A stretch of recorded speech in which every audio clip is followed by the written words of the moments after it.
চাংখারপুলে শিক্ষার্থী আনাজ সহ 6 জনকে হত্যা মামলার রায় আজ। আদালত প্রাঙ্গণে বাড়তি নিরাপত্তা সরাসরি সম্প্রচার করবে বিটিভি। পোস্টাল ব্যালট নিয়ে রাজনৈতিক দলগুলোর সঙ্গে ইসির বৈঠক আজ। মনোনয়ন প্রত্যাহার করতে পারবেন ইচ্ছুক প্রার্থীরা। নতুন বাংলাদেশ গড়তে জাতীয় নির্বাচন অবাধ ও সুষ্ঠু দেখতে চায় জামায়াত। সংস্কার বাস্তবায়নে হাব হতে উদ্বুদ্ধ করার আহ্বান আমিরের। ভাগ্যের উন্নয়ন হয়নি ভোলাবাসীর, গ্যাসের কার্যকর ব্যবহার, ভোলা বরিশাল সেতু বাস্তবায়ন স্থায়ী বেড়িবাঁধ চান ভোটাররা। এবং গ্রিনল্যান্ড দখলে মরিয়া ট্রাম্প, বিরোধিতা করা দেশের উপর 100% শুল্ক বাস্তবায়নের হুমকি, সার্বভৌমত্ব রক্ষায় একজোট ইইউ নেতারা। এই অবস্থায় পড়তে না চাইলে ব্যবহার করুন রেইনবো ড্যাম প্রোটেক্টর। ইলাস্টোমের ইমালশন থাকায় দেয়াল থাকে damp proof rainbow paints, colour of joy. আমন্ত্রণ, সংবাদ সকালে শুনছিলেন সুপার বোট সংবাদ শিরোনাম। আপনাদের সঙ্গে আছি আমি অতসী সেন। এবারে পুরো খবর। জুলাই গণঅভ্যুত্থানে রাজধানীর চাংখারপুলে শিক্ষার্থী আনাজ সহ 6 জনকে হত্যার মামলার রায় আজ। প্রসিকিউশনের দাবি প্রমাণ করতে পেরেছেন আসামিদের অপরাধ। রায় সরাসরি সম্প্রচার করবে বিটিভি। এদিকে গুমের মামলায় সাবেক এমপি শামীম ওসমান সহ 12 জনের বিরুদ্ধে গ্রেপ্তারি পরোয়ানা জারি করেছেন আদালত। সাবরিনা মজুমদারের রিপোর্টে দেখুন বিস্তারিত।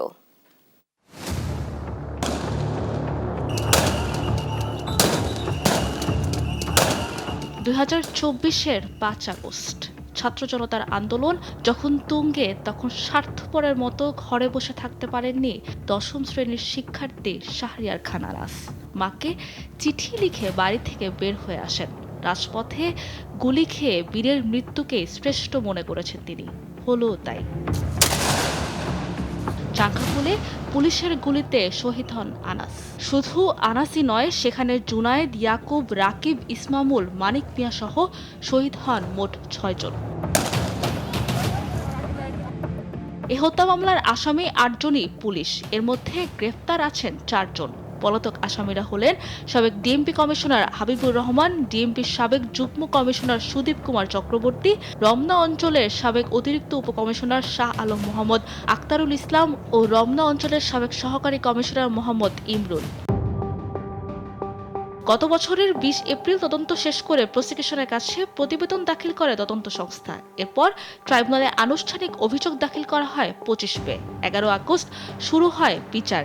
এই মামলার সাক্ষ্য দেন জুলাই গণ অভ্যুত্থানের অন্যতম সমন্বয়ক আসিফ মাহমুদ সজীব ভুঁইয়া সহ 26 জন। প্রসিকিউশনের দাবি, এই মামলার গুরুত্বপূর্ণ ভিডিও ফুটেজ, তথ্য প্রমাণ সবই দিয়েছেন তারা। যে 8 জনকে আসামি করেছি তাদের প্রত্যেককে এই ভিডিওতে সাক্ষীরা শনাক্ত করেছে, ইনভেস্টিগেশন অফিসার শনাক্ত করেছে। আর যারা সুপিরিয়র ছিলেন, যারা সুপিরিয়র অবস্থানে থেকে নির্দেশ দিয়েছেন, সেই নির্দেশনার অডিও রেকর্ড আমরা ট্রাইব্যুনালে জমা দিয়েছি। এজন্য এখানে আসামির বলার কোনো অবকাশ নেই যে তারা ছিলেন না। তবে ভিন্ন মত আসামি পক্ষের আইনজীবীদের। তারা বলেন, পুলিশ সদস্যরা শুধু নির্দেশ পালন করেছেন। সাবেক প্রধানমন্ত্রী শেখ হাসিনা যদি টিকে যেত, তাহলে কিন্তু পুলিশ বাহিনীদেরকে কিন্তু সর্বোচ্চ আমরা যদি বলি জাতীয় পর্যায়ে রাষ্ট্রীয় পুরস্কার দিত বা কিছু একটা করতো। কিন্তু সেক্ষেত্রে দেখা গেছে যদি আবার তারা না শুনতো তার কথা, যদি উনি টিকে যেতেন শেখ হাসিনা সাবেক প্রধানমন্ত্রী, তাহলে উনি কিন্তু আবার পুলিশ বাহিনীর বিচার করতেন যে কেন তোমরা কমান্ড শোনো নাই। তাহলে এখানে পুলিশ বাহিনী কিন্তু আপনার একটা হিসাবে একটা সরকারের রাজনৈতিক প্রতিহিংসার শিকার, আর কিছুই না। চাংখারপুল হত্যাকাণ্ডে ঠিক 1 বছর 5 মাস 16 দিনের মাথায় এই মামলার বিচারের রায় হতে যাচ্ছে, যা সরাসরি সম্প্রচার করবে বিটিভি। সাবরিনা মজুমদার, দেশ টিভি, ঢাকা। দর্শক, আন্তর্জাতিক অপরাধ ট্রাইব্যুনালে রয়েছেন সহকর্মী সাবরিনা মজুমদার, সরাসরি যুক্ত হচ্ছেন তিনি। সাবরিনা, রায় বাদীপক্ষের আইনজীবী কি বলছেন জানাবেন। অতসী, আজকে জুলাই গণ অভ্যুত্থানের যে হত্যাকাণ্ড হয়েছিল, সেই হত্যাকাণ্ডের একটি মামলা তো রায় হয়ে গেছে, আজকে দ্বিতীয় একটি মামলা, সেই মামলার একটি রায়, অর্থাৎ চাংখারপুলে যে 6 জনকে হত্যা মামলা, সেই মামলা রায় আজ। আমি যদি একটু বলতে চাই ঘটনার প্রেক্ষাপট, 5 আগস্ট যখন সাবেক প্রধানমন্ত্রী শেখ হাসিনা ভারতে পালিয়ে যাওয়ার ঘটনাটি আসলে সবাই জানতে পারে, তখন কিন্তু বিজয়ের মিছিল নিয়ে সবাই বেরিয়ে পড়ে এবং সেইখানে শহীদ যে আনাস, সেই শিশুটি এবং আনাস সহ যে 6 জন যে মারা গেছেন তারাও আসলে বিজয়ের মিছিলের সাথে চলে যান এবং সেখানে বিভিন্ন জায়গায় কিন্তু তখন আসলে পুলিশ হত্যাকাণ্ড চালায়, অর্থাৎ পুলিশ গুলি ছুড়ে। তখনই আসলে ওইখানে চাংখারপুলের এলাকাটাতে আসলে ওই 6 জন আসলে মারা যায়। সেই মামলাতেই আজকে রায় হবে এবং আমি যদি একটু বলতে চাই যে কিছুক্ষণ আগে অর্থাৎ কিছু মিনিটের ব্যবধানে আজকে যে মামলার 4 জন যে গ্রেফতার আসামি আছেন অর্থাৎ শাহবাগ থানার সাবেক ওসি আরশাদ হোসেন, কনস্টেবল সুজন, ইওয়াজ হোসেন ইমন এবং নাসিরুল, তাদের 4 জনকে এই পথ দিয়ে আসলে ট্রাইব্যুনালের যেখানে নিয়ে যাওয়া হয়েছে এবং একটু পরেই কিন্তু যখন মামলার রায় হবে তখন কিন্তু এই 4 জন আসামি হচ্ছে এজলাসে থাকবেন এবং তাদের সামনেই কিন্তু রায় পড়া হবে। তবে যদি বলতে চাই যে এই মামলার যে সাক্ষী ছিলেন সেখানে সাক্ষ্য দিয়েছেন জুলাই গণ অভ্যুত্থানের অন্যতম সমন্বয়ক আসিফ মাহমুদ সজীব ভুঁইয়া। তিনিও বলেছেন চাংখারপুলে যখন জুলাই আগস্ট গণ অভ্যুত্থান হয় তখন হচ্ছে তিনি ওই সময় চাংখারপুলে ছিলেন এবং চাংখারপুলে হত্যাকাণ্ডের ঘটনা তিনি বর্ণনা করেছেন। সে সময় আসলে পুলিশরা কিভাবে আসলে ছাত্র জনতার উপর নির্বিচারে গুলি চালায় সেগুলো আসলে তিনি তুলে ধরেন, তিনি কিভাবে গুম হয় সেগুলো আসলে তুলে ধরেন। এছাড়াও শহীদ আনাসের মা বাবা তারাও আসলে এখানে সাক্ষী হিসেবে এসেছেন, তারাও বর্ণনা করেছেন যে তারা আসলে কিভাবে তাদের ছেলেকে আসলে খুঁজে পায়। এছাড়াও তিনি শুধু শহীদ আনাস নয়, এছাড়াও যে 5 জন মারা গিয়েছেন তাদের পরিবারের সদস্যরাও আসলে এখানে এসে সাক্ষী হিসেবে এসেছেন। তো এখন পর্যন্ত রায় পড়া শুরু হয়নি, যখন রায় পড়া শুরু হবে তখন আসলে ব্যাপারের মাধ্যমে দর্শকদের জানতে পারবো। তো এই ছিল আন্তর্জাতিক অপরাধ ট্রাইব্যুনাল থেকে সর্বশেষ খবর। অতসী। সাবরিনা, ধন্যবাদ আপনাকে। দর্শক, আন্তর্জাতিক অপরাধ ট্রাইব্যুনাল থেকে যুক্ত ছিলেন আমাদের সহকর্মী সাবরিনা মজুমদার, সেখানকার সবশেষ আপডেট সম্পর্কে জানাচ্ছিলেন তিনি। এদিকে দর্শক, চাংখারপুলে 6 জনকে হত্যা মামলার রায় ঘিরে আদালত প্রাঙ্গণে বাড়তি নিরাপত্তা দেওয়া হয়েছে। সেখানকার পরিস্থিতি জানাতে সরাসরি যোগ দিচ্ছেন সহকর্মী ইকবাল অনিক। নিশ্চয় শুনতে পাচ্ছেন আমাকে। রায় ঘিরে আদালত প্রাঙ্গণে নিরাপত্তা পরিস্থিতি কেমন দেখছেন জানাবেন।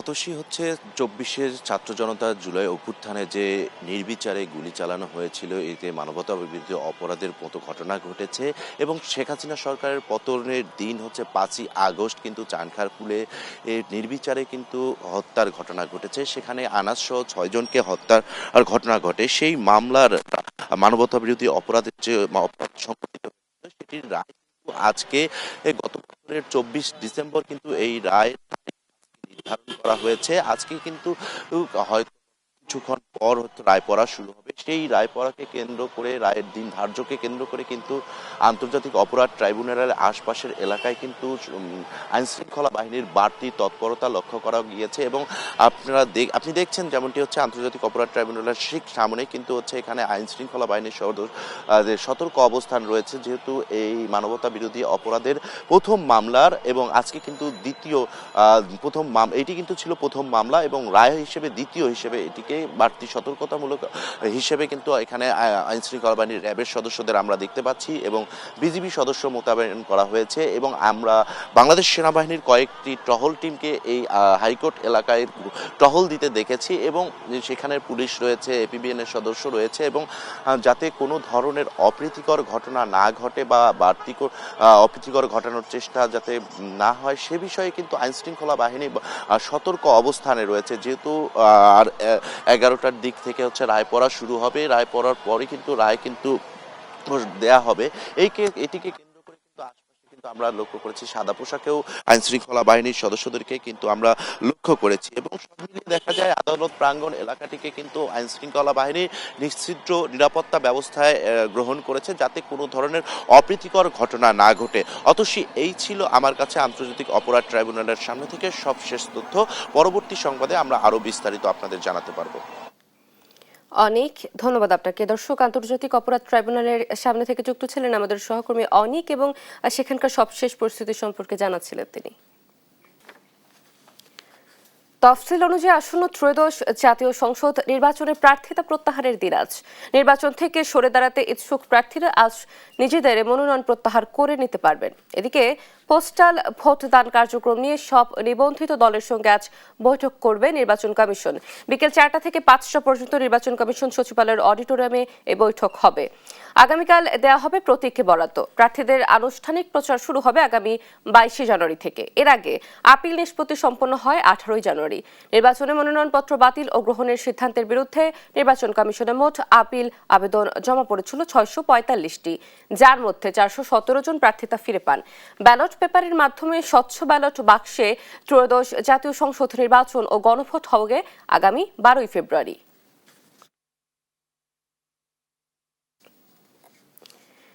পঁচিশে জানুয়ারি চট্টগ্রামে বিএনপির চেয়ারম্যান তারেক রহমানের জনসভা কোনো রাজনৈতিক জনসভা নয়, সর্বস্তরের মানুষের জনসভায় পরিণত হবে বলেছেন বিএনপির স্থায়ী কমিটির সদস্য আমির খসরু মাহমুদ চৌধুরী। সোমবার রাতে তারেক রহমানের চট্টগ্রামের জনসভার প্রস্তুতি উপলক্ষে এক মতবিনিময় সভায় তিনি একথা বলেন। এ সময় আমির খসরু আরও বলেন, গণতান্ত্রিক যাত্রায় এর আগেও বিএনপি বারবার জয়ী হয়েছে, আগামীতেও জয়ী হবে।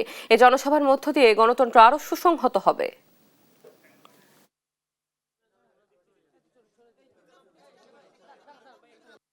সাধারণ মানুষ যারা রাজনীতি করে না, দেশনেত্রীকে শুধু এক পলক দেখার জন্য সেখানে উপস্থিত হয়েছিলেন, সেই একই আজকে উৎসাহ আমরা চট্টগ্রামবাসীর মধ্যে দেখতে পাচ্ছি।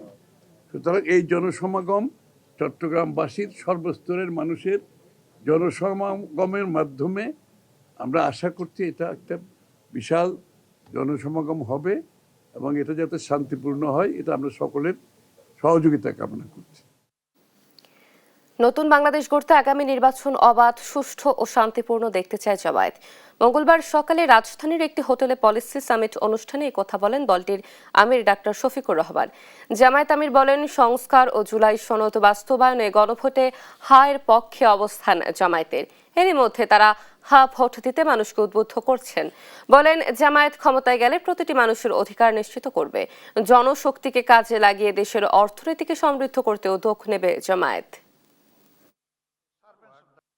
Let me also make clear that our party will be voting and campaigning for yes in the concurrent referendum.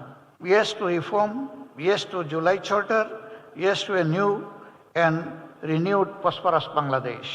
Now is a new national political consensus on what a new Bangladesh will look like, and to guarantee democratic freedoms and the rule of law for every citizen of the country. এবার IDLC জনতার vote.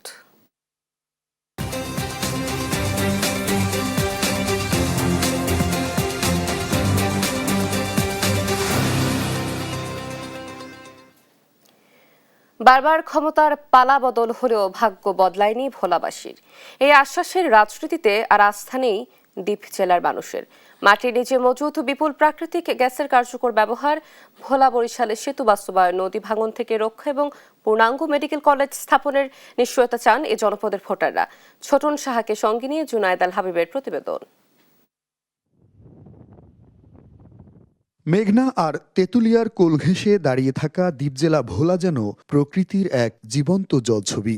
Monpura কিংবা চরকুকরিমুকরি, যেখানে ঢেউয়ের গর্জন আর সবুজ বনের নীরবতা মুহূর্তেই মন কেড়ে নেয় প্রকৃতিপ্রেমীদের।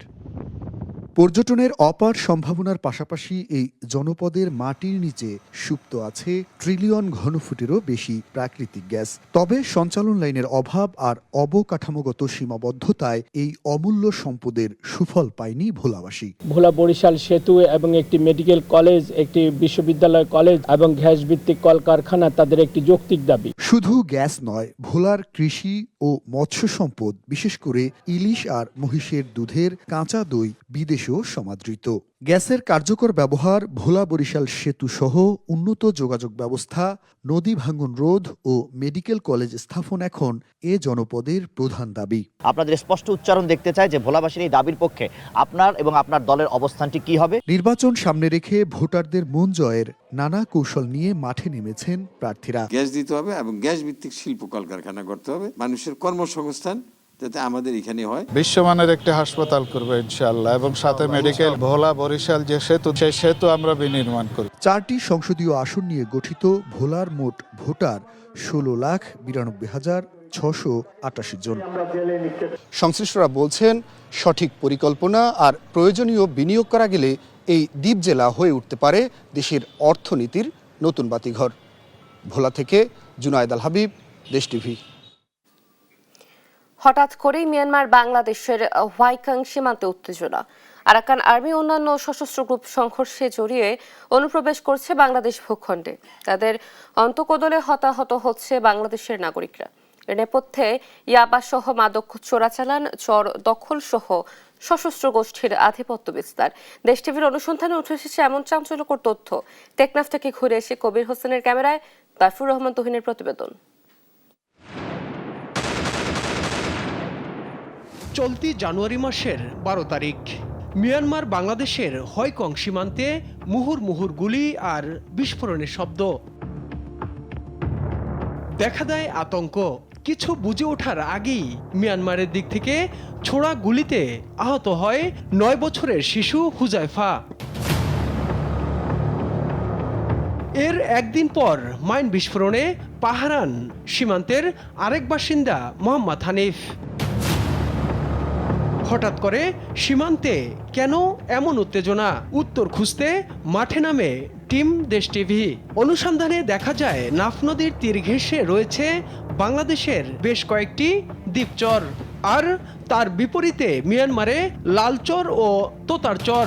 এটি মাদক পাচারের অন্যতম রুট হিসাবে ব্যবহার করছে চোরা কারবারিরা। বেরিবাদের পর আমাদের আরো অনেক সীমান্ত আছে, জায়গা আছে এখানে। আরসা, তারপর নবী হোসেন গ্রুপ, মার্স, যত ধরনের গ্রুপ আছে এগুলো এখানে অবস্থান করে। ইয়াবার মেইন জায়গাটা হলো লালচর। এরা মেইন মাদক দ্রব্য করে ইয়াবা পাচার করে এখান থেকে। এখানে স্থান নিয়ে মায়ানমার থেকে আমাদের বাংলাদেশে ইয়াবা পাচার করে। এই চরগুলোতে আস্তানা গেড়েছে সশস্ত্র রোহিঙ্গা সংগঠন আরসা, আরসু, নবী হোসেন গ্রুপ, ARA, আলিকিন, ইসলাম গ্রুপ সহ বেশ কয়েকটি সন্ত্রাসী গ্রুপ, যারা ইয়াবা সহ নানা মাদক চোরাচালান, চরদখল সহ নানা ইস্যুতে আরাকান আর্মির সঙ্গে মাঝে মধ্যেই জড়ায় সংঘর্ষে। ওখানে যে নবী হোসেন গ্রুপ আছে, আরাকানের আর্মিরা আছে, ওরা যুদ্ধ করতেছে। আরএসও, ARI এগুলা ওদেরকে, আরাকান আর্মি যারা আছে ওদেরকে ডিস্টার্ব করতেছে। ওরা হঠাৎ এসে আমাদের উপর জাত দিয়ে পড়তেছে। পরিস্থিতি মোকাবিলায় বিজিবির ভূমিকা নিয়েও প্রশ্ন সীমান্তের মানুষের। এই বিজিবি তো ওদের পাহারা দেয়। আমরা যাইতে চাইলে যাতে দেয় না, ওরা এই রোহিঙ্গারা যাতে দেয়। বিজিবির রামুস sector commander colonel Mohammad Mohiuddin Ahmed জানান, সীমান্ত নিরাপদ রাখতে সর্বোচ্চ চেষ্টা করছেন তারা। অসৎ ব্যবসায়ী বা চোরাকারবারি তারা এই সুযোগটা নিয়ে থাকে, এটা অস্বীকার করার কোনো কিছু নাই। সুতরাং আমরা চেষ্টা করছি আমাদের মতো যে কিভাবে এই সীমান্তটাকে সুরক্ষিত করা যায়। বাংলাদেশ মিয়ানমার সীমান্তে প্রতিনিয়তই সীমান্ত আইন কিংবা মানবাধিকার লঙ্ঘন হচ্ছে। এমন পরিস্থিতিতে দুদেশের কূটনৈতিক সম্পর্ক আরও জোরদারের মাধ্যমে সমস্যার সমাধান চান টেকনাফ সীমান্তের মানুষ। তাইফুর রহমান তুহিন, দেশ টিভি, ঢাকা। খাগড়াছড়ির দীঘিনালায় আশঙ্কাজনক হারে বাড়ছে ক্ষতিকর তামাক চাষ।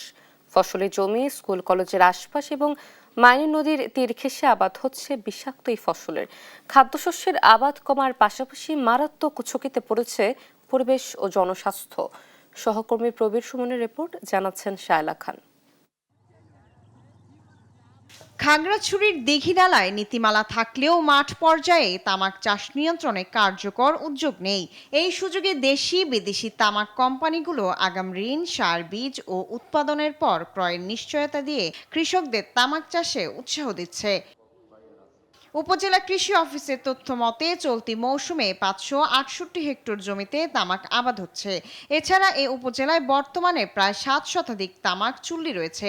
এসব চুল্লিতে বিপুল পরিমাণ বনজ কাঠ পোড়ানো হচ্ছে, ফলে দ্রুত উজাড় হচ্ছে পাহাড়ি বনাঞ্চল। তরকারি অনেকটা এখন দাম না পাওয়ার কারণে অনেকে এখন তামাকের দিকে ঝুঁকে পড়তেছে আর কি। তামাক এখন আর কি অতিরিক্ত তামাক করা হচ্ছে। এদিকের মানুষ তামাকের উপরে নির্ভরশীল করে বেশি আর কি। তরকারি চাষ করলে দেখা যাচ্ছে একজনে সারা 30 কানি জমিনে 2 কানি টমেটো ক্ষেত করলেই খাওয়ার মানুষ নাই। এরা তামুক করছে, পাশে একজন করছে, উনি ফুলকপি আর বাঁধাকপি ওগুলা 6000 লাগাইছে এক কানিতে। এদিকে দীর্ঘদিন তামাক চাষে যুক্ত থাকলে শ্বাসকষ্ট, ক্যান্সার ও হৃদরোগ সহ নানা জটিল রোগের ঝুঁকি বাড়ে বলে জানিয়েছেন উপজেলা স্বাস্থ্য কর্মকর্তা। তামাক চাষের কারণে স্বাস্থ্যের বহুমুখী ক্ষতিকর প্রভাব আছে।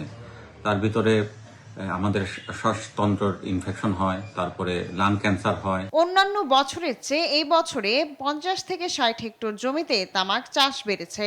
এবছর তামাক চাষ নিরুৎসাহিত করার মতো কোনো সরকারি প্রণোদনা নেই বলে জানালেন উপজেলা কৃষি কর্মকর্তা।